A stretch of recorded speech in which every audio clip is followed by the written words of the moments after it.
Hoy me gustaría tratar con ustedes una temática que se encuentra ubicada en Lucas capítulo 15, versículo 13. Ya anteriormente, traté algo con el pasaje bíblico. Hoy me toca tratar mayormente la última parte del pasaje bíblico. Esta serie lleva 15 sermones. 15 sermones sobre la vida del hijo pródigo, 15 sermones donde podemos encontrar enseñanzas que son aplicadas a cada una de nuestras vidas. Y me gustaría hablar en este tercer sermón sobre el desenfreno del pródigo, el no tener freno, el no poner la emergencia, el no saber detenerse, moverse en su voluntad y no dejar que la voluntad del Padre fuera establecida sobre él. Y Lucas 15:13 dice, no muchos días después, juntándolo todo, el hijo menor se fue lejos a una provincia apartada. Ya en la última exposición traté sobre esta temática, pero me quiero concentrar mayormente en la última sentencia. Y allí desperdició sus bienes viviendo perdidamente. Lucas 15:13, texto de Reina Valera. Cuando el pródigo rechazó la autoridad espiritual del Padre, se salió de la voluntad del Padre. Cuando el pródigo se alejó del hogar, perdió la comunión con su familia. Cuando el pródigo dejó a su hermano, entró en un estado de soledad. El pródigo hizo decisiones que no fueron las mejores para su vida. Todos nosotros debemos hacer las mejores decisiones correctas, en el momento correcto, ante personas correctas. El pródigo comienza a vivir una vida donde no tiene freno. O sea, se precipita todas sus decisiones, todo lo que hace en su vida va de mal en peor. Lejos de Dios, lejos del Padre Celestial, lejos de nuestro hermano mayor Jesucristo, lejos de la iglesia, lo que hay es fracaso. Alejarse de la iglesia es vivir una vida de fracaso, alejarse del Padre Eterno es vivir una vida totalmente de fracaso. Pudiera decir, y yo nunca me descarrié en los 52 años que sirvo al Señor y mi esposa en sus 55 años, no sé lo que se experimentaría vivir una vida descarriado.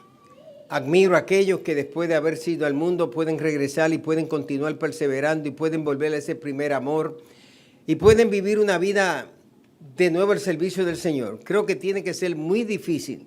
A mí me enseñaron muy joven que si uno se descarriaba era difícil poder regresar. Y con ese temor siempre en mi vida traté de mantenerme lo más cerca del Señor. Pero yo admiro a aquellos que, aunque se hayan descarriado, regresaron al Señor. Y es lo que nos quiere enseñar esta parábola. Que el Padre misericordioso, el Padre amoroso, siempre está en espera de aquellos que un día tomaron su decisión, se alejaron del seno del Padre, se distanciaron, se mudaron, se fueron lejos. Y si tú pasaste por esa experiencia, dale gracias al Señor de que saliste de la infelicidad que deja el descarrío a la felicidad que puedes tener en Cristo. De la soledad que deja el mundo al acompañamiento que puedes tener en la persona de Jesucristo. Y quiero enfocarme en esas palabras. Y allí desperdició sus bienes viviendo perdidamente. Número 1, quiero que consideremos que el pródigo se quedó sin sabiduría. Esa sentencia dice, y allí desperdició sus bienes. Algunas versiones dicen que se dedicó a darse gusto haciendo lo malo y gastando todo lo que tenía, traducción en lenguaje actual. Otra versión dice que derrochó todo su dinero en una vida que no tenía control, nueva traducción viviente. Y otra versión dice que dilapidó todos sus bienes y llevó una vida que era totalmente disipada, Reina Valera contemporánea. Y otra versión dice que despilfarró, que gastó. Es decir, que los sinónimos que se ponen es gastó, despilfarró, no utilizó, administró mal todos los bienes que tenía. Dios nos llama a ser administradores de todos nuestros bienes, de todas nuestras finanzas. Tú trabajas, saca tus diezmos y ofrendas, pero también tienes que tener la disciplina de poder ahorrar, pensando no solamente en hoy, sino pensando en mañana, en lo imprevisto, en lo que puede ocurrir, como la muerte de un familiar, una enfermedad que puede aparecer de momento, un accidente, alguna situación en la casa que tiene. Hay que aprender a ahorrar. Esos extras que llegan a tu vida tienes que ponerlos aparte. guardarlos, dejarlos. El pródigo se proyecta como todo un derrochador. Recibió la herencia, pero no sabía administrarla. ¿De qué vale recibir algo en la vida, tener un aumento en el trabajo, cuando nosotros no sabemos cómo vamos a administrar y utilizar ese aumento? Todo porque a él le faltó sabiduría. La mayoría de los seres humanos no logran cosas en la vida porque le falta sabiduría. La sabiduría te ayuda a discernir de qué manera debes hacer las cosas. Le llegaron bienes, no los administró porque le faltó sabiduría. Tenía recursos, los perdió porque le faltó sabiduría. Se creía que se sabía todas las cosas, pero le faltó sabiduría. Nunca el pródigo aprendió a manejar lo que el padre con tanto trabajo y tantas luchas había ahorrado y le había entregado en sus manos. El pródigo nunca supo tener el valor de aquello que tenía valor. Hay cosas en la vida que, aunque parezcan sencillas, tienen demasiado valor. La familia, la esposa, los hijos, el trabajo, la casa, los vecinos que están cerca de ti, tienes que aprenderlos a apreciar. Todavía muchas veces ando en el vehículo y cuando voy hacia la emisora, sin darme cuenta, inconscientemente, ligeramente marco el número de mi mamá y de momento me acuerdo, ¿para qué voy a marcar el número si ya lleva un año ya o lleva 6 meses que falleció? Eso es cuando tú comienzas a valorizar a una persona. Valoriza a tu mamá, valoriza a tu papá, valoriza a tus hijos. Y ahora que está en vida, trata de hacer lo mejor que pueda por ese ser querido. María de Betania pudo ungir al Señor para su sepultura. En vida le dio lo que otros le dieron ya cuando había fallecido. Aquella mujer que era adúltera o fornicaria o ramera y fue cambiada, también ungió al Señor para su sepultura. 2 mujeres estuvieron dispuestas a hacer para Cristo lo que Nicodemo y José de Arimatea hicieron después de muerto. Haz todo lo que puedas hacer por tu ser querido ahora que está en vida. Dale todos los antojos que les pueda ayudar. Debemos aprender a administrar lo que tenemos, los bienes materiales, los recursos que Dios ha puesto en nuestras manos. Administrar nuestro trabajo, administrar los bienes que se nos encomiendan, saber tener una buena mayordomía de la familia. También tenemos que tener una mayordomía que tiene que repercutir con intereses para la vida eterna.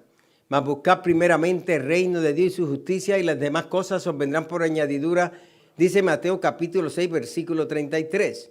En el Salmo 37:4 dice, deleítate a sí mismo en Jehová y Él te concederá las peticiones de tu corazón.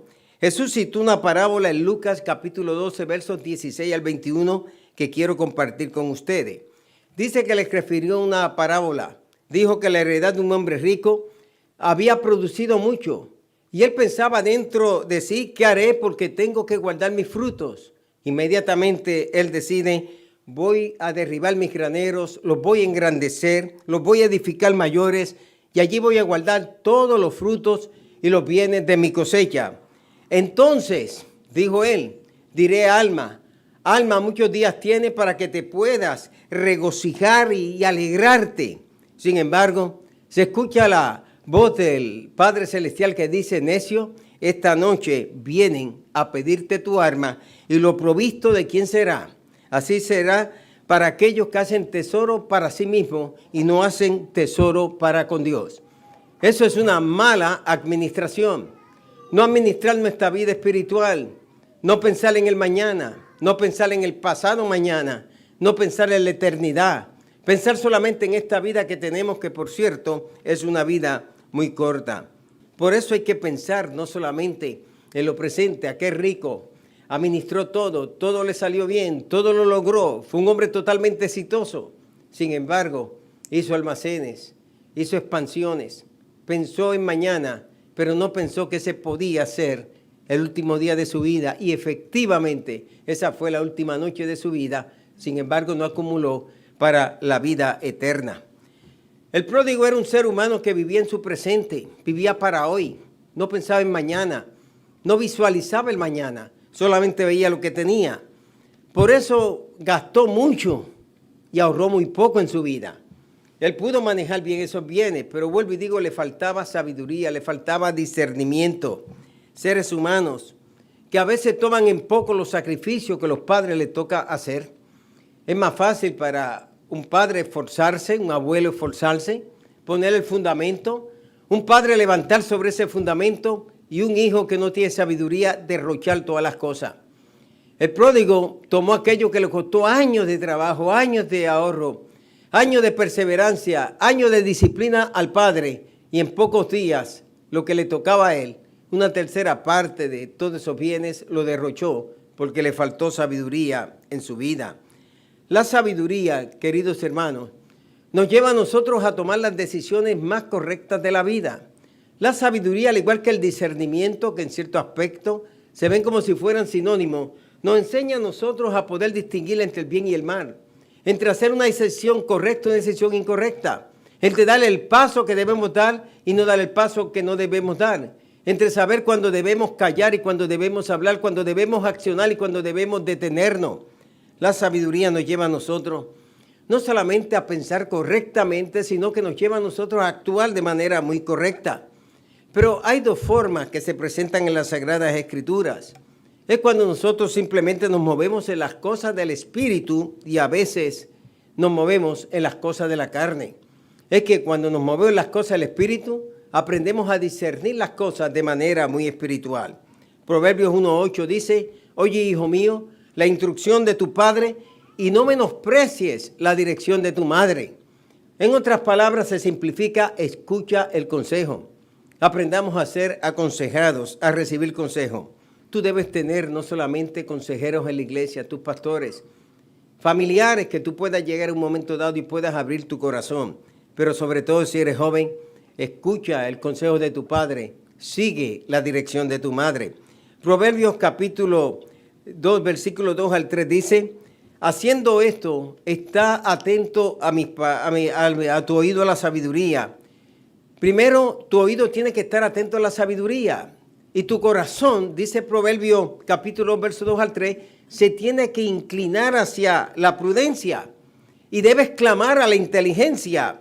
Y a la inteligencia debes dar tu voz. Tres cosas presenta el pasaje. Sabiduría, prudencia, inteligencia.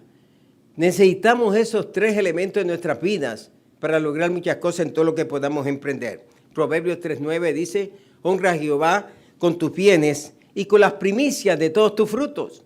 Pon a Dios primero, ofréndale a Dios, dale a Dios lo que le corresponde. Pero nada será más mayor o más grande que tú mismo siendo la ofrenda para Dios. La Escritura nos deja saber que nosotros debemos presentarnos ante Dios como ofrenda grata, agradable, que es nuestro culto racional. El libro de Romanos capítulo 12, versículo 1 enseña que debemos nosotros ser una ofrenda diaria para Dios. Ponernos sobre el altar del sacrificio para Dios, ponernos sobre el altar del incienso para Dios, decirle, Dios, aquí estoy con alabanzas y aquí estoy con una entrega total.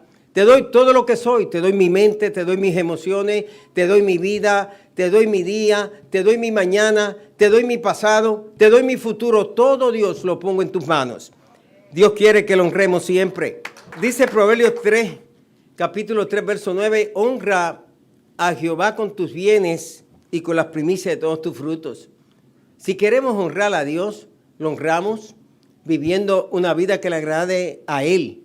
Pero también cuando damos para Dios, estamos honrando a Dios. Proverbios capítulo 3, versos 7 al 8 dice, no seas sabio en tu propia opinión. Teme a Jehová y apártate del mal, porque será medicina a tu cuerpo y refrigerio para tus huesos. Lo que nos dice claramente que no seamos sabios en nuestra propia opinión, que pensemos que siempre estamos bien. Hay personas que nunca dan su brazo a torcer, siempre están correctos, siempre están bien, lo que decidieron es correcto. No saben admitir en su vida que todos los seres humanos cometemos errores. El que inventó el lápiz, posiblemente al principio no pensó en una goma, pensó simplemente en un lápiz, en escribir con el lápiz. Pero alguien dijo, ese lápiz está sujeto por la mano del que comete errores a cometer errores. Pronto al lápiz se le puso una goma. Debemos estar conscientes que en la vida cometemos muchos errores. Muchos pecadores, muchos seres humanos han tenido de más en la vida. Buenos trabajos, buenas finanzas, el mejor vehículo, se visten con opulencia, están en los mejores hoteles del mundo, manejan vehículos de muchos lujos, pero un día el pecado los lleva a un desahucio espiritual. Un día se olvidan que va a llegar ese día cuando todo se pierde. Las noticias de continuo nos enseñan que gente que pensamos que son los más felices del mundo terminan siendo los más infelices del mundo. Muchos seres humanos fracasan porque les falta discernimiento. Dios nos ha dado entre los 9 dones del Espíritu. Hay 9 dones que se presentan en 1 Corintios capítulo 12, se le conoce como los dones espirituales. Otros se presentan en el libro de Efesios capítulo 4, se le conocen como los dones de oficio o los dones humanos. Y otros, Pablo los presenta en Romanos 12, nos habla de un sinnúmero de dones que tienen que ver con el servicio, con la ayuda, con la misericordia, con el presidir. Pero entre los 9 dones, donde se habla de el don de fe, el don de lengua, interpretación de lenguas, profecía, operación de milagros, los dones de sanidades, hay un don muy clave y es el don de discernimiento. El discernimiento viene por la palabra de Dios a nuestras vidas, pero el discernimiento viene con la experiencia y el servicio a Dios y con lo que hemos aprendido en este mundo. El discernimiento llega a nuestra vida cuando dejamos que la sabiduría de Dios sea la que esté piloteando ese discernimiento en nuestras vidas. Pero ese don que se le conoce como el don de discernimiento, los estudiantes de los dones o carismáticos le conocen como el don policía, le conocen como el don detective, le conocen como el don que es juez, le conocen como el don que puede discernir. El don de discernimiento te ayuda a ti a saber qué espíritu opera o te ayuda a ti a entender si algo es correcto o es incorrecto. Tenemos para discernir, además de la sabiduría de Dios, que viene por el Espíritu de Dios, y Dios nos ha puesto sabiduría en nosotros, tenemos la palabra.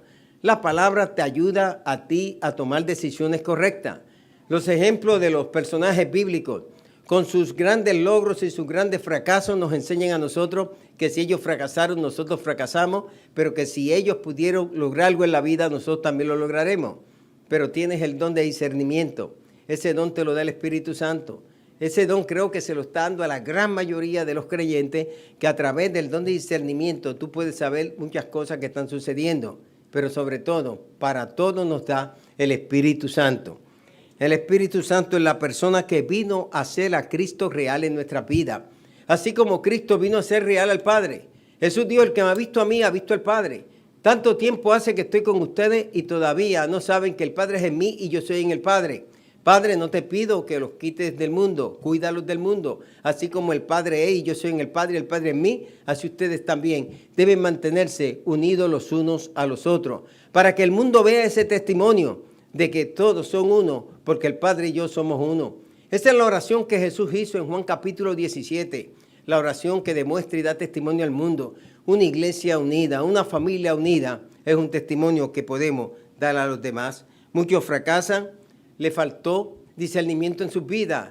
Muchos no alcanzan metas en sus vidas. Le faltó discernimiento. Muchos no ven sus sueños realizados. Le faltó discernimiento. Dice Romanos 8:5, porque los que son de la carne piensan en las cosas de la carne, pero los que son del Espíritu piensan en las cosas del Espíritu. 1 Corintios 2:14 dice, porque el hombre natural no puede percibir las cosas que son del Espíritu de Dios, porque para él son locura y no las puede entender, porque se deben discernir espiritualmente. Cierro la cita. Sansón, queridos hermanos, es un modelo, es un paradigma, es una viva ilustración de una persona que fue destinada por Dios, determinada por Dios, una persona que estaba en el propósito de Dios. Pero Sansón siempre hizo sus propias decisiones. Tenía un don extraordinario de fe, tenía un don extraordinario de operación de milagros, pero le faltó discernimiento en su vida. Sansón fue un hombre con muchos de los dones manifestados en él. En Jueces 16:13 dice que Sansón durmió hasta la medianoche y a la medianoche se levantó, se despertó, tomó las puertas de Gaza, tomó sus pilares, se lo echó a su espalda y de ahí desde Gaza se fue hasta el monte Hebrón. Exactamente. Desde Gaza al monte Hebrón son 48.2 millas, 82.59 kilómetros. Es decir, unas 49 millas. Él llevó las puertas de Gaza con todos sus pilares puestas sobre sus hombros. Lo creemos porque lo dice la palabra. De otra manera, para mí sería difícil creer algo así. Pero la palabra me dice que efectivamente a la medianoche le cerraron las puertas de la ciudad de Gaza. Gaza es una localización que está cerca de Egipto. Es parte de la autonomía palestina, pero está separada geográficamente. Está ya con la frontera de Egipto. En cambio, el resto de la autonomía palestina está dentro del territorio de Israel. Desde Gaza, desde aquel lugar hasta Hebrón, donde están las tumbas de los patriarcas, cerca de Belén, a 20 minutos de distancia, él se echó esas dos puertas, que eran puertas gigantescas, arrancó los pilares, se los puso sobre sus hombros y con esas puertas gigantescas en su espalda y con esos pilares llegó hasta Hebrón, el lugar de los patriarcas. Esto es algo que te demuestra lo que puede hacer el poder de Dios. Quizás nosotros no podamos, ni vamos, ni tendremos, ni podemos imaginar cargar puertas tan pesadas que jamás lo haremos. Pero sí, muchos andan cargando con esas puertas pesadas del pecado en sus espaldas. Sansón fue el gran terminador de los filisteos. Los filisteos, sin embargo, pudieron vencer a Sansón. ¿Cuál fue el grave error en la vida de Sansón? Sencillo, a Sansón siempre le faltó sabiduría. Sansón siempre hizo su propia decisión, estableció su propia voluntad, tomó su propio camino, nunca se dejó dirigir por el Padre Celestial. Sansón no aparece pidiéndole dirección a Dios a través de la oración. No hagas ninguna decisión en tu vida si no oras antes. Pídele a Dios por todo, ora por todo. Bueno, yo molesto tanto a Dios que un día de esto, al igual que algunos de ustedes que se suman a mí, que molestamos tanto a Dios, que un día Dios va a tener que desde el cielo va a escuchar una voz como la voz que se escuchó quizá en el río Jordán cuando era bautizado. Dios va a decir, ya déjame quieto, Quitín, no me sigas preguntando ni por la llave, no me sigas preguntando que dónde dejaste esto y dónde dejaste aquello. Pero cuando algo no lo puedo resolver, me recuerdo que hay un Dios en los cielos que resuelve todas las cosas. Nos dio la herramienta de la oración. Jueces 16, versos 20 al 22. Dijo Dalila, Sansón, los filisteos sobre ti. Y luego que él despertó, dijo, será como las otras veces y me voy a escapar. Hay un momento cuando no nos podremos escapar del pecado que nos puede asediar. Un momento cuando no nos podremos escapar de la tentación del orangután o del gorila, de la tentación que nos quiere vencer. Sansón muchas veces salió bien y se acostumbró a salir bien de las cosas. Pero en esta ocasión Sansón no pudo escaparse como se escapaba las otras veces. Va a llegar el momento, queridos hermanos, que muchos pecadores no se podrán escapar. Piensa que se van a escapar, pero va a llegar el momento que no podrán. Pero él no sabía, y es clave lo que dice ese versículo, pero él no sabía que Jehová se había apartado de él. Dios no se va a apartar de ti, tú y yo nos apartamos de él.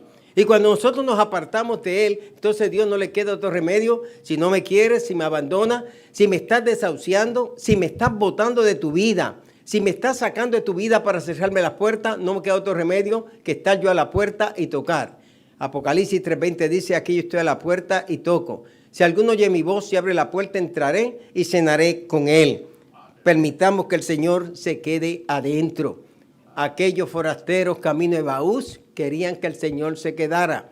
Pedro, Juan y Jacobo en el monte de la transfiguración dijeron, hagamos 3 enramadas y vamos a quedarnos aquí. Cuando se escuchó la voz del Padre, este es mi Hijo amado, en quien mi corazón toma complacencia, a él oíd. El Padre le dijo, simplemente complazcan al Hijo y me complacen a mí. Complaza al Espíritu Santo y tú y yo complacemos al Señor Jesucristo. Dice el verso, mas los filisteos echaron mano de él, lo ataron con cadena, le sacaron los ojos y se lo llevaron para que moliese en la cárcel. La última sentencia dice, y el cabello de su cabeza comenzó a crecer. Le digo a cualquier descarriado, le digo a cualquier persona que se ha ido enfriando en su relación con Dios, que el pelo va a crecer de nuevo. Ese pelo, esa restauración, esas oraciones de arrepentimiento, esa búsqueda de Dios va a ser una realidad en tu vida. Sansón fue llevado al templo de Dagón. Sansón fue el pródigo del Antiguo Testamento también, fue llevado al templo de Dagón. Allí querían entretenerse con él, se querían burlar de Sansón. Y allí en el templo de Dagón, sabe que tenía un lazarillo, una especie de lazarillo de Thor, un muchacho, un joven. Y él le dijo, llévame a donde están las columnas. Y allí Sansón hizo su última oración. Sansón no oraba mucho, pero cuando estaba en problemas buscaba la oración. Se parece a muchos de nosotros que si no viene la prueba de la vida y viene la dificultad de nuestra vida, no buscamos la oración. Pero hay quienes necesitamos que vengan pruebas, vengan dificultades, vengan quebrantos para acercarnos a Dios en el vehículo de la oración. Vamos a orar, vamos a buscar la presencia de Dios, vamos a hablar con el Padre Celestial. Veamos esta oración, una oración de venganza. Entonces clamó Sansón a Jehová y dijo, Señor, acuérdate de mí, porque él se había olvidado del Señor muchas veces, pero acuérdate de mí. Y esas oraciones siempre son poderosas. Acuérdate de mí, Señor, soy tu siervo. Acuérdate de mí, Señor, que te sirvo. Acuérdate de mí, Señor, que mis padres están servidos. Acuérdate de mí, Señor, que he ido a tu iglesia. Y él dice, acuérdate de mí, pero dame fortaleza. Él sabía ahora que su poder dependía de Dios, no dependía de sí mismo, no dependía de lo que él pudiera hacer. Pero él hace una oración. Si hubiera dicho, te ruego, Señor, ahora y muchas veces, de seguro Sansón hubiera sobrevivido. Pero la confesión de él, te ruego solamente esta vez, oh Dios, para que de una vez tome venganza de los filisteos por mis ojos. A él no le importó ser juez, a él no le importó ser hijo, a él no le importó nada más en la familia. Él lo que le importaba era que quería tomar venganza sobre sus ojos. Spurgeon dijo, Sansón se cargó las puertas de Gaza sobre sí mismo. Sin embargo, tuvo que morir aplastado por un edificio que se derrumbó sobre su cabeza. Y así son muchos seres humanos. Comienzan a llevar la carga del pecado sobre ellos, pero un día no pueden más con el juicio que viene por causa del pecado que destruye su vida totalmente. El pecado, queridos amigos, lleva a la ruina, nos aleja de Dios, quita la alegría de nuestros corazones, no nos permite vivir la vida que Dios quiere que vivamos. El pródigo pagó para pecar. Dice Lucas 15, 30, pero cuando vino tu hijo que malgastó todo en rameras. Cuando llegue ese sermón quizás pueda decir que el hermano del pródigo se inventó esto, lo quiso difamar, le quiso dañar la reputación, quiso buscar algo para señalarlo. Pero es muy probable que el pródigo, en vez de haberse buscado una mujer decente, una mujer que lo amara, una mujer que tuviera una mente correcta, se fue a malgastar lo que tenía en lugares que no debió nunca haber estado. ¿Cuántas cosas malgastamos erróneamente en nuestra vida? Si no necesita algo, aunque esté especial, no lo compre. Número 2, veamos, el pródigo se quedó sin moral. Vuelvo al texto bíblico, viviendo perdidamente. Esa expresión perdidamente de griego azoto dice viviendo desenfrenadamente, viviendo sin control, que no podía ser salvado. Algo de lo cual él no podía eludir, es decir, un malgastador. Y los traductores han encontrado que la palabra más correcta es decir, un pródigo. Por eso lo llamamos pródigo, porque no supo utilizar la inteligencia, la sabiduría, el consejo, no supo hacer las cosas bien. Ya el pecado no le producía al pródigo vergüenza ninguna en su vida. Y cuando llegan esos momentos que ya nos da lo mismo, si le servimos a Dios, no le servimos a Dios, si buscamos su rostro, no buscamos su rostro, si podemos hacer una cosa mal ante los ojos de Dios y sentimos que no es nada y lo justificamos. Para el pródigo, él vivía para pecar, pero vivía pecando. O sea, el pecado llega a embrutecer los sentidos humanos. El ser humano encuentra que su voluntad se entorpece, las cosas que tienen que hacer no funcionan de manera correcta. Por eso la persona se vuelve necia. ¿Cuál es la solución que tenemos ante el desenfreno moral? ¿Cómo se puede lidiar con estos problemas que enfrenta nuestra sociedad? Pero eso es lo que quiere el mundo. El mundo quiere ver todo patas arriba. Pero también estamos aquellos que cuando llegamos al mundo trastornamos al mundo. ¿Quiénes son estos que trastornan al mundo? Cuando llega la iglesia trastorna al mundo. Porque aunque el mundo vaya en corrupción, la iglesia es la sal de la tierra. Dios no ha levantado a su iglesia en estos días. Jesucristo no ha venido a este mundo porque la iglesia está en este mundo. Tú eres la luz de este mundo, tú eres la sal que preserva a este mundo. Segunda de Timoteo 5:17 nos dice, 1 Corintios 5:17 nos dice, de modo que si alguno está en Cristo, nueva criatura es, las cosas viejas pasaron y aquí todas son hechas nuevas. El cambio para este mundo lo puede traer Jesucristo en cada una de nuestras vidas. Pero eso que está en Cristo se repite de continuo. Yo les puedo dar esa lección o esa tarea, esa asignación a ustedes para que busquen en su aplicación de Biblias y simplemente pongan en Cristo. Y va a ver las muchas veces que se utiliza. La Nueva Traducción Viviente dice, esto significa que todo aquel que pertenece a Cristo se ha convertido en una persona que es nueva. Hay cambios evidentes de esa transformación que solo Cristo hace. La vida antigua ha pasado y una nueva vida florece en esa persona. Aquellos que llegamos a Cristo sabemos que una vida pasada pasó y una nueva vida ha comenzado en Cristo Jesús. Traducción en lenguaje actual dice, ahora que estamos unidos a Cristo somos una nueva creación. Dios ya no toma en cuenta nuestra antigua manera de vivir, sino que Dios nos ha hecho comenzar una nueva vida. Lo que tengo que decir que Dios ha hecho todo nuevo en ti. Tú eres brand new. Tú tienes patente del reino de los cielos. Tú no tienes patente de Taiwán, ni tienes patente de Vietnam, ni tienes patente de ninguna otra nación. Dios ha hecho de ti, ha hecho de mí una nueva criatura. Que tenemos defectos, tenemos imperfecciones, hay debilidades, hay malos comportamientos ocasionales, pero en medio de todo, el Señor te ve a ti cubierto con la sangre de Jesucristo y te ve a ti con la túnica. Y esa túnica sin costura de Cristo Jesús. Mefiboset vivía en Lodebar. Lodebar es el lugar donde nosotros vamos a comprar los especiales. Cuando usted va a un país, yo le pregunto a los pastores, dime dónde está el Lodebar, porque ahí es que compran la gente en el Lodebar. O sea, no me lleves a donde compran la gente de otra manera. Y Mefiboset vivía en Lodebar, olvidado, un príncipe renegado, lisiado. El error de alguien, cuando se dio la noticia que el arca había sido tomada por los filisteos, hizo que la nodriza, la nuera, quien lo cargaba, se le cayera y por causa de alguien tuvo un accidente que lo dejó incapacitado, discapacitado y atrofiado. Pero David dijo, hay alguien de la casa de Saúl y de Jonatán a quien yo haga misericordia. Y le dijeron, allá en el Lodebar, allá en el lugar desierto, allá en el barrio proscrito, allá en el sitio donde ni las pandillas quieren estar, ya en ese lugar de inseguridad y de pobreza.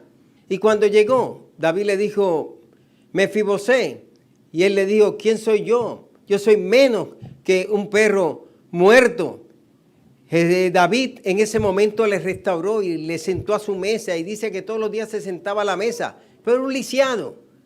Cuando iban entrando todos esos príncipes, el príncipe Adonías, iba entrando el gran Absalón, todos iban marchando y las cabezas iba el príncipe tal. Cuando entró Mefiboset quizá con su bastón, dando ruido en el piso, alguien dijo, ese es el príncipe Mefiboset. El cojo, el lisiado, el inválido, el incapacitado, el que no anda bien, pero cuando se sentó a la mesa, ese mantel de la gracia lo cubrió. Y lo importante es que cuando estamos delante del Señor, el manto de su gracia nos cubre a cada uno de nosotros. Esa afirmación en Cristo, con muchísimos y múltiples pasajes, veía anoche, y solamente quiero citarles 2 pasajes, nos deja ver lo que significa.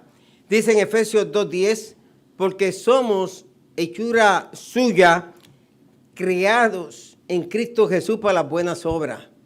O sea, en Cristo Jesús hemos sido creados, somos nueva creación para hacer cosas que son buenas. Primera de Tesalonicenses, capítulo 5, verso 18. Mi Dios pues suplirá todo lo que os falta conforme a sus riquezas en gloria en Cristo Jesús. Filipenses 4, 19. Tesalonicenses dice, porque esta es la voluntad de Dios para con vosotros en Cristo Jesús. Busca todas las veces que se pone en Cristo. Tu victoria está en Cristo. Tu bendición está en Cristo. Tu favor está en Cristo. Tu ayuda está en Cristo. Tu socorro está en Cristo. Si todavía dices ser una nueva criatura y te consideras un verdadero cristiano y eres un embajador de Cristo, dile a otros lo que Cristo ha hecho de ti. Pero si no te consideras un verdadero cristiano, no te consideras un verdadero embajador de Cristo, mejor no le digas a las personas dónde tú te congregas. Porque los verdaderos, nacidos de nuevos, son personas que se comportan como embajadores de Cristo. Josué 24:15 dice, escogeos hoy a quién sirváis.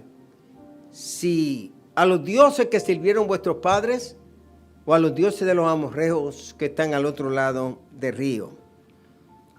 Pero termina diciendo, pero yo y mi casa serviremos a Jehová. Decidan lo que decidan. Yo y mi casa queremos servirle a Dios. Y aunque la casa le dé las espaldas a Dios, nosotros continuaremos sirviéndole a Dios. Y aunque me despidan del trabajo, aunque esté a punto de perder la casa, aunque haya chocado el carro anoche, aunque esté pasando por la prueba más difícil de mi vida, yo y mi casa serviremos a Jehová. Sé que muchos han pasado por pruebas en sus vidas. Han tenido diferentes aguijones y azotes. Tus pruebas, mis pruebas, nuestras pruebas, las pruebas de todos los creyentes vienen para Dios quebrantarnos y sacar lo mejor de nosotros. Sacar un hombre de fe, una mujer de fe, un hombre de esperanza, una mujer de esperanza. Un eterno agradecido de la gracia y de la misericordia de Dios. Si alguien quiere la oración y quiere pasar al altar, yo le invito, voy a hacer una oración sencilla.